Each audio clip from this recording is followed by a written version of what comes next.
네, 귀한 웹대학 청년부 예배에 오신 분들 모두 환영하고 축복합니다. 웹대학 청년부 예배는 매주 주일 오후 4시 이곳에서 드려지는데요. 벌써 5시가 넘었습니다. 공동체 소식을 조금 더 받기를 원하시는 분들은 유튜브나 카카오 플러스 친구에서 WEB 웹대학 청년부를 검색해 주시면 되고요. 또 인스타그램 온누리 웹 검색하시면 공동체 소식을 받아보실 수 있습니다. 이 시간 마음에 손을 얹고 함께 선포하도록 하겠습니다. 지나간 시간은 결코 나를 붙잡을 수 없습니다. 나는 새로운 오늘을 살 것입니다. 네, 하나님의 말씀을 나누는 이 기대감 앞에 여러분들의 얼굴에 먹구름이 껴있는 것 같아요. 와, 예배가 4시 시작했는데 벌써 5시 6분이면 저 목사님은 설교를 길게 하시던데 오늘 6시 넘어서 끝나는 거 아니야? 오늘 순모임도 없어서 놀러 가야 되는데. 걱정 마십시오. 저도 눈치라는 게 있는 사람이어서요, 오늘 설교를 짧게 나누고 여러분들에게 자유를 선포해 드리도록 하겠습니다. 여러분들의 인생에 있어서 최고의 가치는 무엇입니까? 내 인생에 있어서 내가 여기고 있는 최고의 가치, 공동체 사역을 하다 보면요, 오늘처럼 이제 텀이 교체되는 시기가 있어요. 텀이 교체가 되게 되면 새로운 리더십들이 이제 세워지게 되고요. MC단들은 정말 그 관계성이 중요하기 때문에 서로를 알아가기 위해 소개하는 시간을 갖습니다. 그래서 우리 MC단 18기 MC단들도 백문백답을 했어요.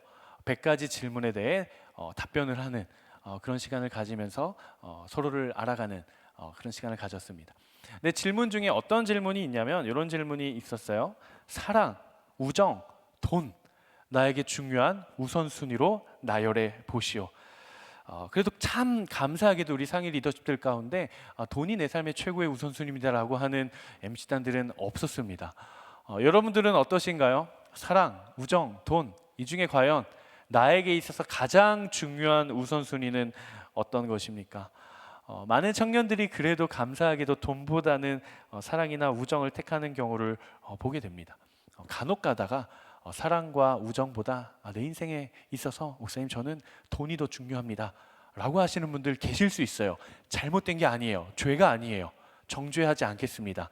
그 돈을 정말 귀한 우리 선교와 또 하나님 나라에 다 하나님 앞에 드릴 수 있는 여러분 되시기를 바라겠습니다. 아멘이 안 나올 줄 알았어요. 네. 우리가 인생을 살아가다 보면 굉장히 다양한 사람들을 만나게 됩니다. 그렇죠? 회사에 가도 참 이런 사람도 있구나, 저런 사람도 있구나, 길 가다가 봐도 저런 이상한 사람도 있구나, 다양한 사람들을 보게 됩니다. 왜 그렇게 우리 외형은 다 비슷하게 생겼는데 다양할까? 그것은 사람마다 가지고 있는 생각이 다르기 때문이죠. 동일한 상황에 대해서도 생각하는 바가 다르다는 거예요. 우리는 그것을 가리켜서 뭐라고 이야기를 하냐? 가치관이라고 이야기를 합니다. 가치관. 저마다의 사람마다 가지고 있는 생각 혹은 관념, 이런 것들이 가치관이죠. 그러니까 가치관이라는 것은 나에게 있어서 옳은 것은 무엇인가? 나에게 있어서 바람직한 것은 무엇인가? 내가 이 상황에서 해야 되는 것은 무엇인가? 혹은 내가 하지 말아야 할 것은 무엇인가? 이것에 대한 개인적인 생각을 가리키죠. 그래서 사람마다 내 인생에 있어서 나의 가치관은 무엇인가? 내 인생에 있어서 가장 중요한 나의 가치는 무엇인가에 따라서 우리의 삶의 방향이 달라지고요, 삶의 태도가 달라지고요, 삶의 목표가 달라집니다. 목사님 저는요 제 인생에 있어서 최고의 가치는 선교입니다, 복음을 전하는 거예요 라고 한다면 그 사람은 선교사의 삶을 살아가겠죠. 목사님 저는요 돈을 열심히 많이 벌어서요 정말 귀한 곳에 쓰고 싶어요 하는 분들은 사업을 하시던지 무엇인가 돈을 벌 수 있는 방법들을 아마 찾게 될 겁니다. 그렇다면 그리스도인들은 과연 어떤 가치관을 가지고 살아가야 하는가? 이 땅을 살아가고 있는 그리스도인들은 기독교적 가치관을 가지고 살아가야 합니다. 기독교적 가치관이 무엇인가? 내 삶의 중심에 말씀을 두고 내 삶의 중심에 하나님을 모시고 내 삶의 중심에 예수 그리스도를 모셔오고 내가 살아가는 이유가 예수 그리스도의 십자가가 되고 내가 살아가는 방향과 그 걸음의 방향이 기쁜 소식을 전하는 복음을 전할 수 있는 그러한 가치관을 가지고 살아가야 한다라는 것입니다. 저는 감히 이 자리에 모인 모든 우리 믿음의 가족 여러분들께 권면하고 또 도전합니다. 저는 우리 믿음의 가족 여러분들의 삶의 가치관이 세상적인 가치관이 아닌 하나님 나라의 기준을 따라 살아갈 수 있는 여러분 되시기를 주님의 이름으로 축복합니다. 내가 무엇을 하느냐가 중요한 것이 아니라 내가 내 삶에 어떠한 가치를 기준 삼고 그 기준으로 무엇을 하느냐가 훨씬 더 중요한 것이죠. 그래서 오늘 이 시간에는 그렇다면 과연 이 땅 가운데 살아가는 기독교적 가치관을 가지고 살아가는 그리스도인들이 가져야 할 삶의 태도와 또 가치는 무엇인가? 오늘은 두 가지입니다. 제가 항상 세 가지를 하는데요. 오늘은 두 가지입니다. 한번 1번 같이 한번 읽어보도록 하겠습니다. 시작. 자신의 삶을 믿음의 눈으로 바라보아야 한다. 오늘 본문 기억나시는 분 계십니까?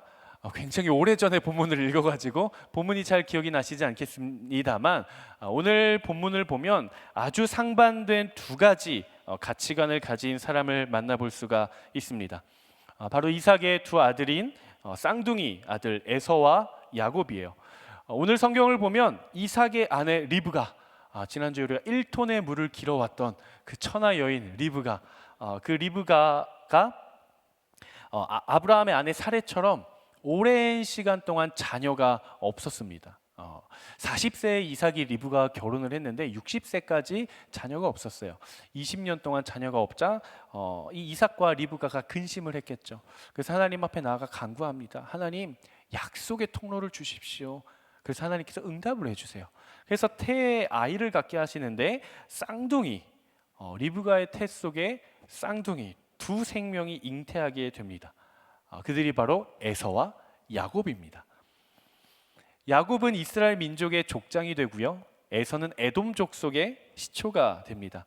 리브가가 두 아이를 낳고 두 아이는 장성하게 되고요, 에서는 우리 성경에서 읽었던 것처럼 들판에 뛰어다니며 활을 쏘고 동물을 잡는 사냥꾼 삶을 살게 되고요, 굉장히 뭔가 야성이 넘칠 것 같은 그런 이미지죠. 그리고 우리 야곱은 조용한 사람이어서 장막에 머물렀다, 이렇게 성경은 기록하고 있어요.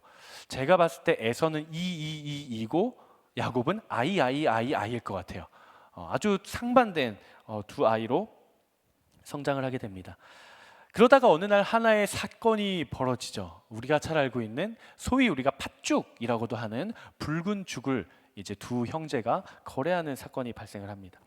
사냥꾼으로 장성한 이 에서가 들판에 나가서 어떤 동물을 잡았는지는 모르겠어요. 토끼를 잡지는 않았을 것 같아요. 광야에 있었으니까 어떤 큰 동물을 잡았겠죠. 사냥을 하고 이제 돌아왔더니 허기가 너무 진 거예요. 너무 배가 고픈 거예요. 근데 저쪽에서 천막 밑에서, 그늘 밑에서 야곱이 죽을 쓰고 있는 거예요.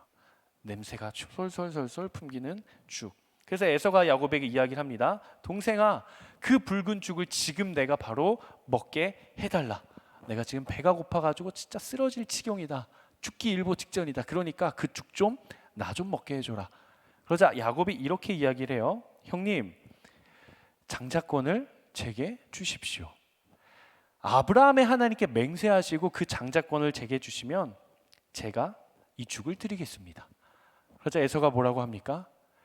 내가 지금 배고파 죽겠는데 그놈의 장자권이 무슨 소용이냐. 옛다, 너 줄게. 죽을 다오. 그래서 야곱이 에서에게 죽을 줍니다. 야곱의 이름의 뜻이 발 뒤꿈치를 잡은 자 혹은 속이는 자라는 의미가 있어요. 이런 의미가 있는 것으로 봐서 아마도 야곱은 그냥 자기가 먹으려고 죽을 쓰고 있는데 형님이 와서 거래를 제안하지는 않았을 것 같아요. 제가 말씀을 준비하면서 유튜브 이렇게 여러 가지를 검색해 보다가 이 스토리를 가지고 짧은 영화, 정말 오래된 영화를 하나 만든 이렇게 짧은 영상이 있더라고요. 이렇게 봤더니 에서가, 험악하게 생긴 에서가 저 멀리서 막 이렇게 씩씩대면서 오는데 야곱이 그늘 밑에서 죽을 쓰는데 형님이 언제 오나, 냄새를 저쪽으로 풍기면서 형님이 언제 오나 보는데 형님의 모습이 딱 보이자마자 모른 척하면서 죽을 써요. 눈치만 이렇게 살살살살 봐요. 그래서 에서가 이제 죽을 달라 하니까 야곱이 이때다 싶어가지고 장자권을 요구하죠. 이 상황 앞에서 두 사람의 가치관이 달라집니다. 이 두 사람에 있어서 가치가 바뀌어요. 어떻게 갈라지느냐? 에서는 당장의 배고픔의 상황이 자신이 받았던 장자권보다 더 우선시 됩니다. 장자권은 내가 장자로 태어나기는 했지만 별로 나한테 있어서 그렇게 중요한 가치는 아니야. 너 가져. 나는 죽이 더 중요해. 난 지금 배고파 죽겠어. 라고 팔아버리게 되죠. 하지만 야곱은 달라요. 내 인생에 있어서 내가 비록 늦게 태어났지만 쌍둥이로 태어나서 얼마나 늦게 태어났는지는 모르겠어요.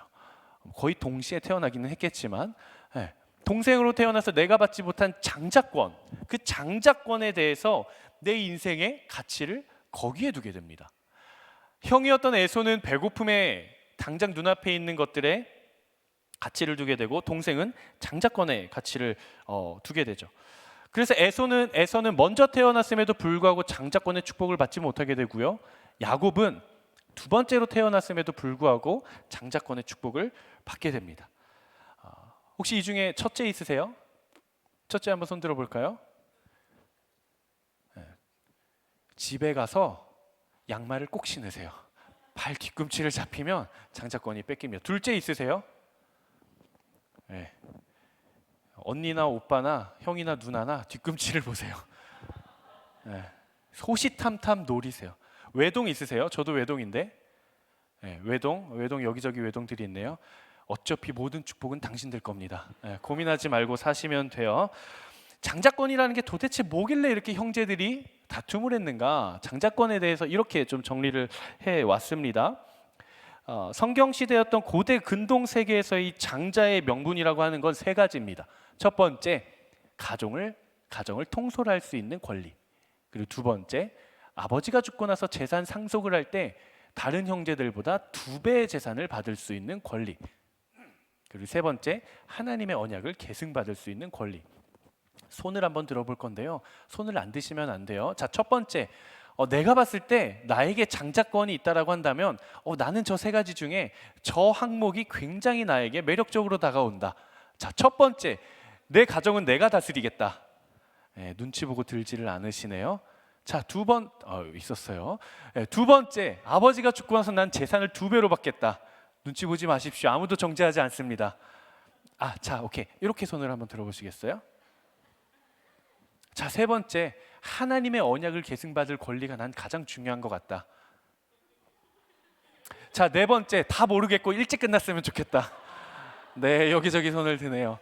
네, 이 세 가지의 장자권이 있는데요. 사람마다 이렇게 첫 번째, 두 번째, 세 번째 나에게 좀 메리트로 다가오는 게 다를 겁니다. 그만큼 나의 인생에 있어서의 내가 두고 있는 가치관, 그리고 내 인생의 가치가 다르다는 거겠죠. 여기서 중요한 것은 장자라고 하는 사람은 단순히 맏아들, 첫째, 그래서 아버지의 장자 이런 의미가 아니라 가장 중요한 것은 하나님의 언약이 그 사람을 통해 계승이 된다는 거예요. 아브라함에게 축복해 주셨던 것이 이삭을 통해 흘러가고요. 이삭을 통해 축복해 주신 것이 야곱을 통해 흘러가게 되는 것이죠. 그래서 에서가 장자권을 포기했던 것은 단순히 내가 첫째 아들로서의 권리를 포기하겠다라는 것이 아니라 이스라엘 민족을 향한 하나님의 축복과 열방을 향한 하나님의 구원 계획을 포기해버리게 되는 것이죠. 우리가 이것을 알아야 합니다. 장자를 포기한 것이, 에서가 장자를 포기한 것이 첫째 아들로서의 권위를 그냥 포기한 것이 아니라, 그냥 재산 2배를 포기한 것이 아니라 열방을 향한, 온 세상을 향한, 인류를 향한 하나님의 구원 계획 가운데 그 축복의 통로를 에서가 포기한 것이다 라는 것이죠. 히브리서 12장 16절에서는 결국 이 에서에 대해서 이렇게 이야기를 합니다. 한번 같이 읽어보도록 하겠습니다. 시작. 또한 음행하는 사람이나 음식 한 그릇에 자신의 장자권을 판 에서와 같이 세속적인 사람이 없도록 살피십시오. 히브리서 기자가 에서에 대해서 이렇게 평가하는 거예요. 음행하는 사람이나 음식 한 그릇에 자신의 장자권을 판 에서와 같이 세속적인 사람이 없도록, 세속적인 사람이 되지 않도록 스스로를 살피십시오라고 이야기를 합니다. 정말 세상에 거친 풍파가 몰려오는 인생을 살아가고 있는 오늘날의 그리스도인들은 나의 인생을 믿음의 눈으로 바라볼 줄 알아야 합니다.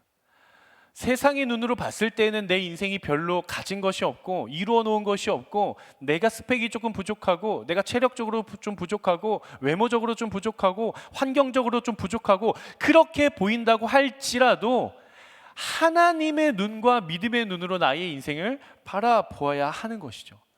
뿐만이 아니라 나의 인생에서 선택의 순간이 왔을 때 내가 세상적인 것들, 나의 육신적인 것들, 나의 마음의 소원들을 잡기 위해 하나님께서 나에게 주신 축복을 내버려서는 절대 안 되는 것입니다. 과장될 수는 있지만 저는 이렇게 생각을 해요. 이 주일 예배는 수많은 예배 중에 하나가 결코 아닙니다. 이 주일 예배는 예수 그리스도의 십자가의 죽음과 부활, 그리스도의 보혈의 흔적이 이 자리에 있기 때문에 예수님께서 나를 위해 십자가에 대신 돌아가 주셨기 때문에 우리가 이 자리에 모여서 예배를 드릴 수 있는 거예요. 이것은 하나님의 축복이자 하나님의 은혜입니다. 하나님의 선물이에요. 여러분 이것을 믿으세요? 그럼에도 불구하고 내가 하나님께서 나에게 주신 이 축복의 자리가 있음에도 불구하고 내가 월요일부터 토요일까지 그렇게 밤낮 열심히 일했는데 일요일 하루만큼이라도 내가 좀 쉬고 나를 위해 살아야지 라고 생각을 하는 순간 우리는 에서와 같이 하나님께서 나에게 주신 축복을 음식 한 그릇에 팔아버리는 우를 범하고 있는 것과 다를 바가 없는 것이죠. 여러분들의 인생을 믿음의 눈으로 바라볼 수 있게 되기를 주님의 이름으로 축복합니다.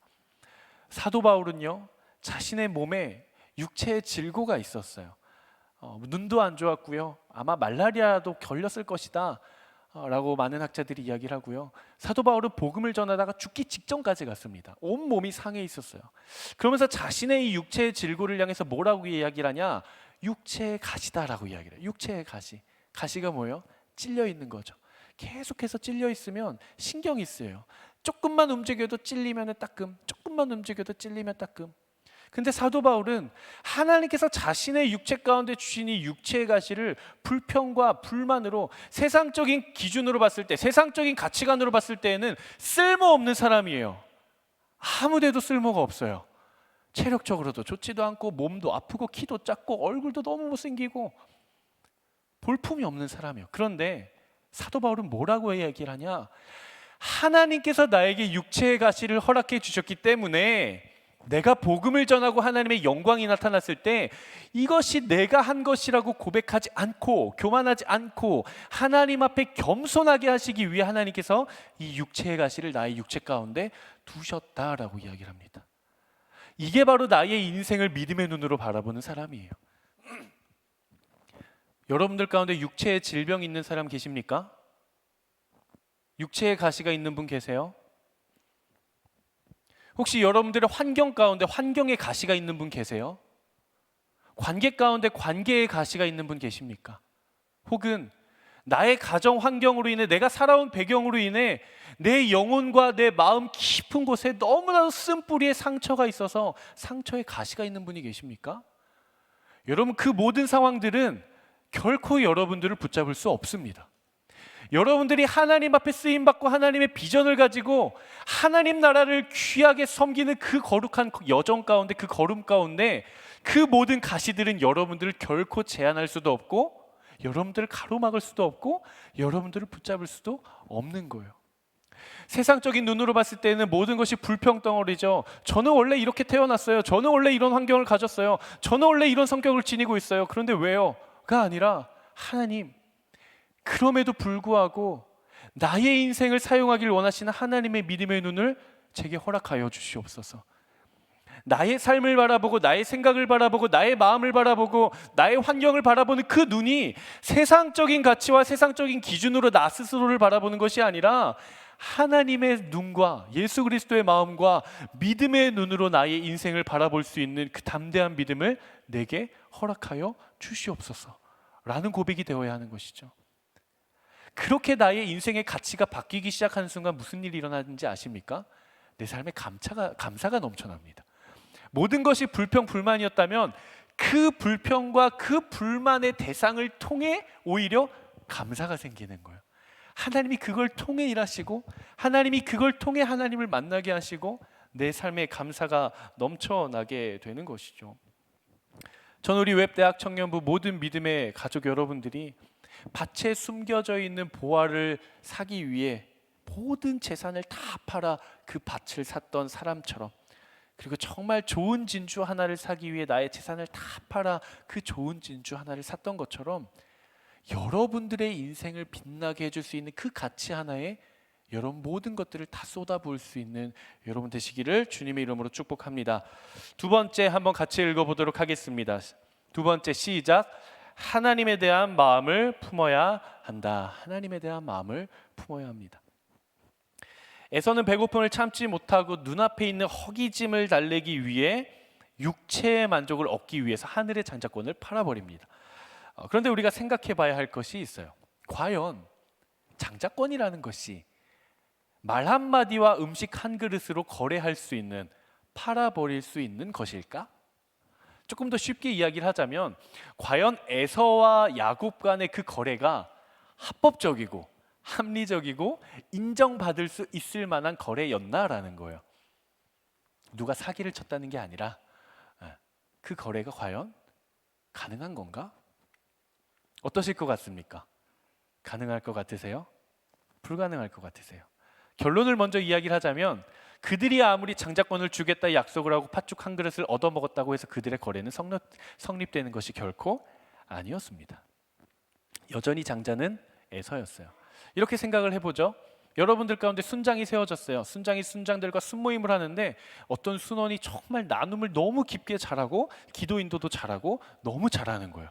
그래서 순장이 이야기를 합니다. 와, 너 되게 잘한다. 야, 다음 주부터 네가 순장이야.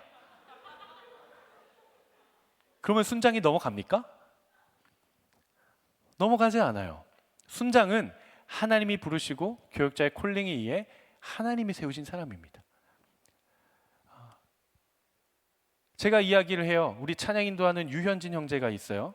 유현진 형제가 우리 찬양 공동체에서 찬양 인도를 하는데, 제가 저 밑에 있다가 와, 현진아, 너 찬양 인도 진짜 잘한다. 다음 주부터 네가 목사야. 그러면 그 목사직이 넘어갑니까? 결코 넘어가지 않습니다. 장자권도 마찬가지예요. 그들이 비록 거래를 했다고 해서 그 장자가 넘어가는 것은 아니에요. 우리가 성경을 읽어보면 알 수 있습니다. 어떤 부분에서 알 수 있냐? 훗날 이삭이 축복을 해주려고, 장자에게 축복을 해주려고 할 때 야곱에게 하지 않고요, 이삭에게 하려고 합니다. 이삭이 야곱에게 하려고 하지 않고요, 에서에게 하려고 합니다. 제가 민지와 눈이 마주쳤는데 무슨 소리지 하고 퀘스천 마크가 이만큼 떠가지고 제가 캐치해냈어요. 에서에게 축복을 하려고 해요. 그리고 에서는 당연하다는 듯이 자기가 가서 축복을 받으려고 해요. 근데 더 재밌는 것은, 야곱이 정말 내가 팥죽 한 그릇을 주고 장자권을 사왔다면, 당당하다면 아버지 제가 장자입니다 하고 얼굴을 들이밀어야 되는데, 야곱도 그렇게 하지 못해요. 속임수를 써요. 동물의 털을 뽑아가지고 자기 몸에 막 붙여가지고요. 이삭이 눈이 안 좋았거든요. 자기 몸에 막 붙여가지고, 에서가 털이 많았잖아요. 그러니까 야곱이 털을 막 몸에 붙여가지고 아버지 제가 에서입니다 이러고 팔을 들이밀고, 아, 네가 에서 맞구나. 그래서 이삭이 야곱한테 축복을 합니다. 그러니까 이뿐만이 아니라 장자권을 빼앗긴 에서가 야곱이 자신을 속였다는 사실을 알고 죽이려고 쫓아옵니다. 군대를 이끌고 쫓아와요. 그러니까 이 상황을 봤을 때 에서도 진심으로 장자권이 너한테 줬을 때 이 장자권이 넘어간다라고 생각을 하지 않았어요. 그래 너 가져. 장자권 그래 너 가져. 난 죽만 먹으면 돼. 가볍게 생각한 것이고, 야곱도 내가 이것을 사왔다고 해서 진짜 이제부터는 내가 장자야라고 생각하지 않았다라는 거예요. 그렇다면 과연 무엇이 문제였을까? 그렇다면 과연 왜 에서의 삶의 태도가 잘못된 방향이었는가? 그 이유는 죽 한 그릇과 말 한마디로 장자권을 팔아버린 그 거래가 실제로는 고대 근동 사회에서 거래가 되고 성립되지 않는 거래라고 할지라도, 이미 에서의 마음 깊은 곳에는 장자에 대한 애착심이나 자부심이 없었다라는 사실이에요. 하나님은 마음의 중심을 보시는 분이십니다. 하나님은 여러분들을 외모로 판단하지 않으시고요, 여러분들의 스펙, 학교, 회사, 여러분들의 키, 여러분들의 성품, 여러분들의 환경, 여러분들의 재정, 통장 잔고, 여러분들의 신앙 연차, 여러분들이 공동체에서 얼마나 섬겼는지 그런 것들을 일절 보지 않으십니다. 하나님 무엇을 보시느냐? 나의 마음의 중심을 보시는 분이에요.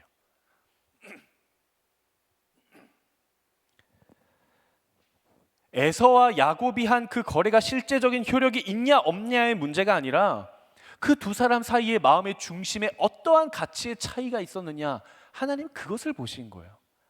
그러니까 에서는 죽 한 그릇의 장자권을 팔아버린 것이 아니라 결국 하나님에 대한 마음을 팔아버렸다는 겁니다.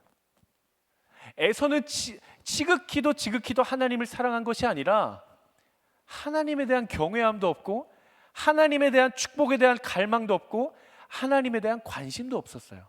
하지만 야곱은 어떻습니까? 내가 비록 둘째로 태어났다 할지라도 하나님에 대한 관심과 하나님에 대한 사랑이 너무나도 큰 거예요. 그래서 하나님의 축복인 그 장자권을 어떻게 해서든 나도 받고 싶은 거예요.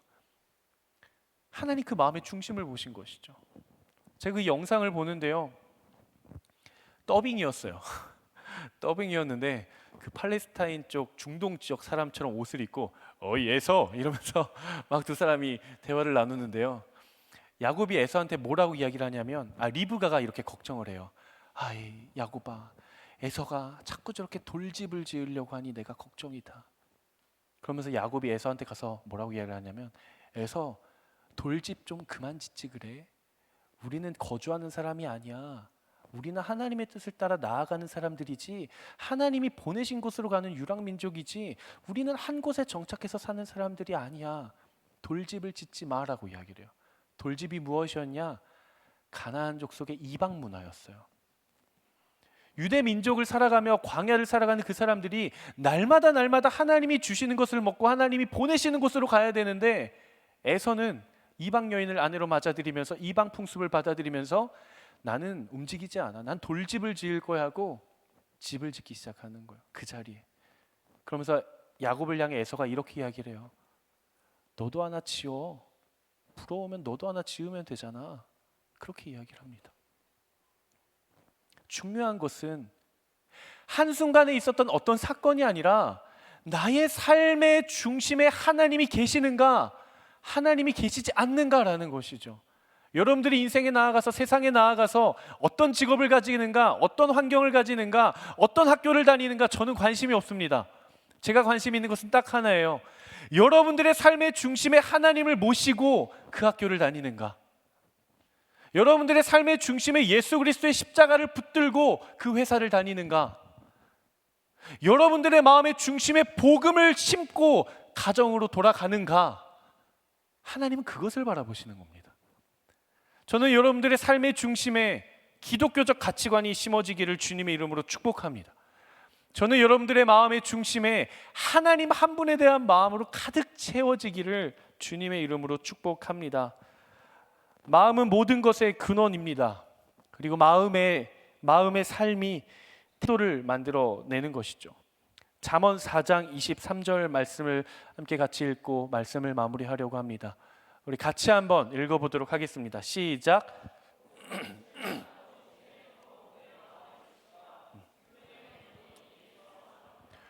모든 지킬 만한 것 중에 더욱더 무엇을 지키라고 성경은 우리에게 이야기를 합니까? 마음. 그리고 그 마음에서 무엇이 난다 이야기합니까? 생명. 여러분들의 마음을 지키십시오. 세상에서 그 어떤 풍랑이 밀려온다 할지라도 여러분들의 마음을 지키십시오. 여러분들이 처해 있는 인생 가운데 불안이 찾아오고 걱정이 찾아오고 두려움이 찾아온다 할지라도 마음을 지키십시오.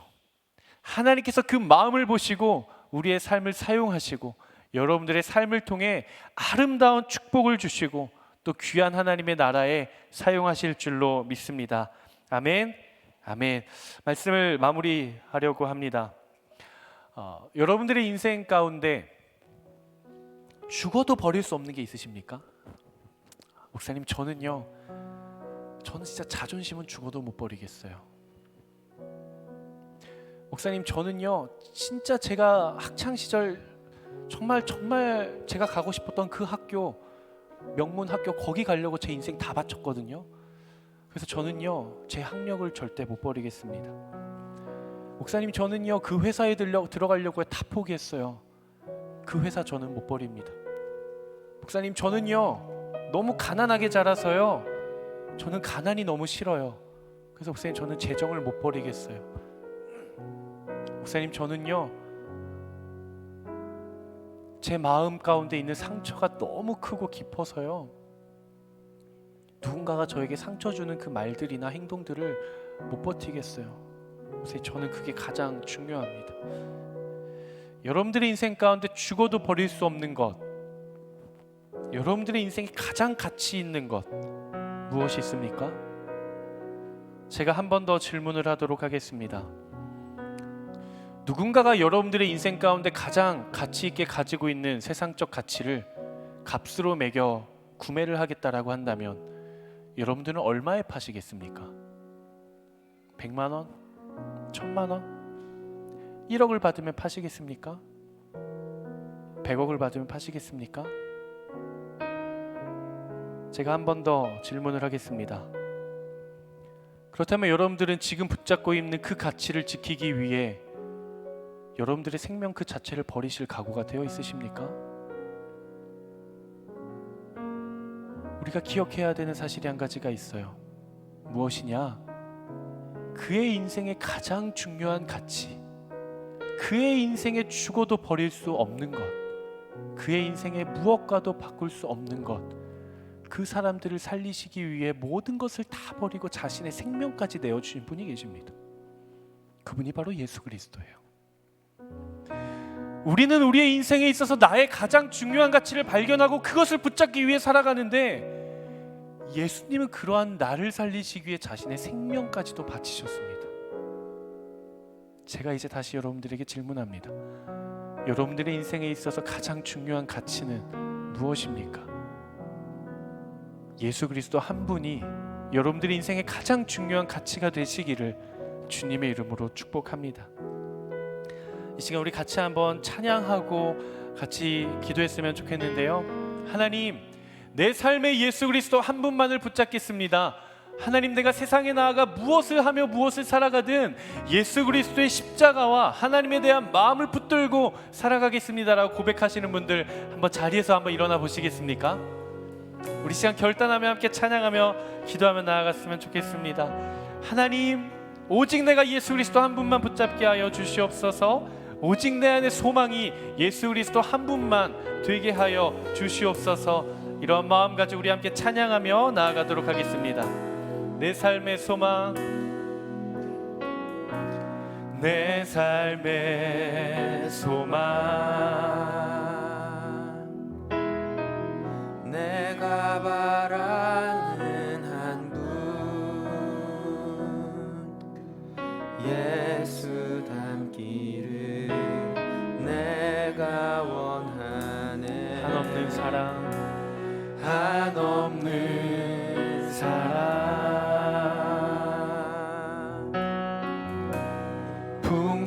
풍성한 긍휼, 예수 닮기를, 예수 닮기를 내가 원하네. 예수 닮기를, 예수 보기를, 예수만 높이길 내가 원하네. 내 평생 소원, 예수 닮기를, 예수만 닮기를 내가 원하네.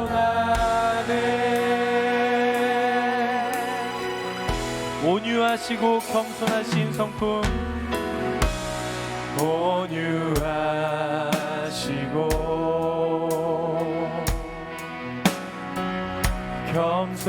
겸손하신 성품, 예수 닮기를 내가 원하네. 자비하시고 위로자 되신 주님, 위로자 되신 주, 예수 닮기를 예수 닮기를 내가 원하네. 예수 닮기를 예수 보기를 예수만 높이길 내가 원하네. 내 평생 소원 예수 닮기를 예수만 닮기를 내가 원하네. 예수 닮기를 예수 닮기를 예수 보기를 예수만 높이길 내가 원하네. 내 평생 소원 예수 닮기를 예수만 닮기를 내가 원하네.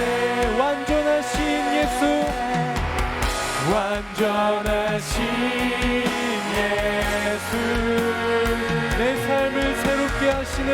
새롭게 하시네. 연약한 내 영혼 연약한 내 영혼 온전하게 우리 다시 한 번 더 고백합니다. 완전하신 예수 완전하신 예수 나의 마음을 새롭게 하시네. 새롭게 하시네. 믿음이 연약한 나의 영혼 연약한 내 영혼 온전하게 되리. 예수 닮기를 예수 보기를 예수만 높이길 내가 원하네. 내 평생 소원 예수 닮기를 예수만 닮기를 우리 다시 한 번 더 전심으로 고백하며 나아갑니다. 예수 닮기를 예수 보기를 예수만 높이길 내가 원하네. 내 평생 소원 예수 닮기를 예수만 닮기를 내가 원. 우리 시간 함께 기도하며 나아가도록 하겠습니다. 함께 기도하며 나아가실 때 하나님 예수 그리스도의 마음을 우리 가운데 허락하여 주시옵소서. 하나님 예수 그리스도의 시선을 우리의 삶에 허락하여 주시옵소서. 하나님 부족한 것이 많고 연약한 것이 많고 하나님 깨어진 것이 많은 나의 인생이라고 할지라도 믿음의 눈으로 나의 인생을 바라보게 하여 주시옵소서. 예수 그리스도의 눈을 허락하여 주시옵소서. 이 시간 나의 삶을 맡겨드리며 시간 주여 한번 외치며 함께 기도하며 나아가도록 하겠습니다. 주여 하나님 기도하며 나아갑니다. 하나님 나의 삶을 받아 주시옵소서. 하나님 예수 그리스도의 마음을 우리 가운데 허락하여 주시옵소서. 주님 내가 주님을 붙잡으며 나아갑니다. 주님 내가 믿음을 붙잡으며 나아갑니다. 주여 나에게 말씀하여 주시옵소서. 주여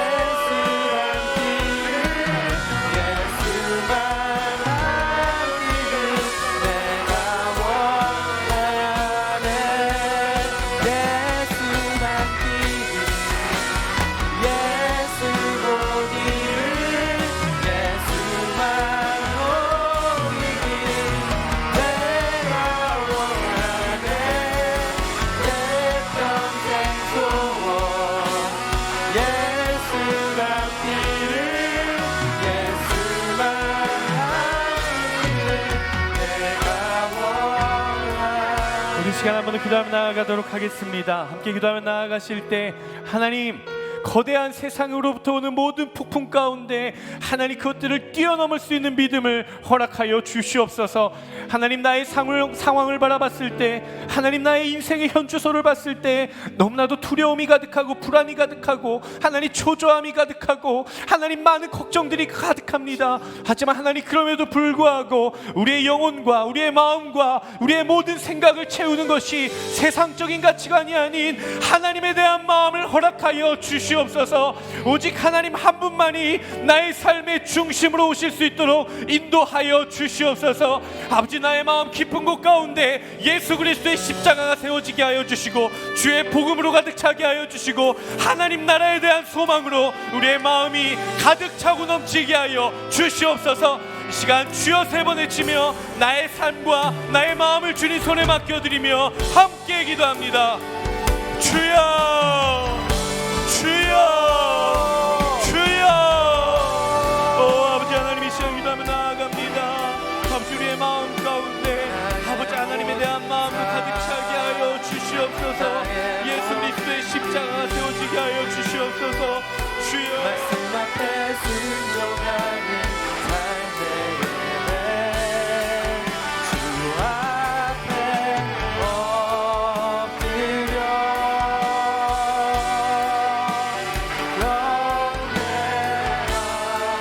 경배합니다. 온전한 예배, 하나님 우리의 마음의 중심에 오시옵소서. 하나님 나의 삶의 중심에 오시옵소서. 하나님 나의 생각의 중심에 오시옵소서.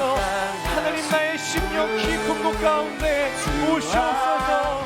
주님, 내가 주님을 맞이합니다. 주님, 내가 주님께 두 손을 들고 나아갑니다. 주여, 나의 삶을 받아 주시옵소서. 주여, 나의 모든 삶, 나의 모든 뜻, 말씀 앞에 순종하는 삶의 예배, 이기 원하네. 사랑하는 주님, 나의 인생을 주님 손에 맡겨드립니다. 주여, 사용하여 주시옵소서. 하나님, 끊임없이 나의 마음을 뒤흔들고 나의 생각을 뒤흔들고 나의 믿음을 송두리째 흔들고 있는 하나님, 가족 간의 어려움도 있고요, 하나님 재정적인 어려움도 있고요, 하나님 관계의 어려움도 있고요, 하나님 육체적인 질병도 있고요, 하나님 아직 보이지 않는 그 비전에 대한 걱정도 있고요, 준비하고 있는 취업과 준비하고 있는 시험이 계속해서 성공하지 못하고 열매 맺지 못하는 이 시간 속 답답하고 초조한 나의 마음도 있습니다. 하지만 주님, 그럼에도 불구하고 주께서 나를 그리스도인으로 불러주시고 하나님 나라의 거룩한 백성으로 불러주시고 하나님의 존귀한 자녀라고 나를 불러주심에 주님 감사를 드립니다. 나의 마음 깊은 곳 가운데 하나님을 향한 마음으로 가득 차게 하여 주시옵소서. 하나님, 나의 인생의 주인으로 오셔 주시옵소서. 하나님, 내 삶의 통치자로, 내 삶의 주권자로, 하나님 내 인생의 왕으로 오셔서 나를 다스려 주시옵소서. 하나님, 나의 인생을 바라보는 나의 눈이 그리스도 예수의 마음과 하나님의 시선으로 내 인생을 바라보게 하여 주시옵소서. 하나님, 이 시간 내 삶의 주인으로 모십니다. 내가 주님을 맞이합니다. 주님 오셔서 다스려 주시고 주님 인도하여 주시고 우리의 심령 깊은 곳 가운데 하나님을 향한 마음으로 가득 채워질 수 있도록 인도하여 주시옵소서. 하나님, 우리의 삶의 작은 예물을 하나님 앞에 올려드립니다. 아버지, 이 예물이 사용되어지는 모든 곳곳마다 하나님의 나라가 임하게 하여 주시고, 하나님이 이 예물이 사용되어지는 곳곳마다 위로가 일어나게 하여 주시고, 하나님이 귀한 예물이 사용되어지는 곳곳마다 하나님을 향한 예배가 세워지며 교회가 세워지게 하여 주시옵소서. 하나님, 우리의 예물뿐만이 아니라 나의 마음도 나의 인생도 주님 손에 맡겨드립니다. 주여, 사용하여 주시옵소서. 지금은 우리 주 예수 그리스도의 은혜와 하나님의 다함없는 사랑과 성령님의 교통하심이 인생의 모든 순간마다 나의 인생을 믿음의 눈으로 바라보기로 결단하며 하나님에 대한 마음과 예수 그리스도에 대한 마음으로 가득 채워지기를 갈망하는 모든 주의 백성들 머리 위에와 그들의 가정과 그들의 학업과 그들의 일터와 그들의 삶의 모든 영역 가운데, 그리고 특별히 새로운 부르심을 향해 나아가는 모든 주의 리더십들 가운데, 그리고 멘토단 가운데, 그리고 주의 부르심을 따라 나아가는 주의 귀한 아들, 주의 귀한 종, 모든 사역과 그 삶의 자리 가운데 지금으로부터 영원토록 함께하옵시기를 간절히 축원하옵나이다. 아멘.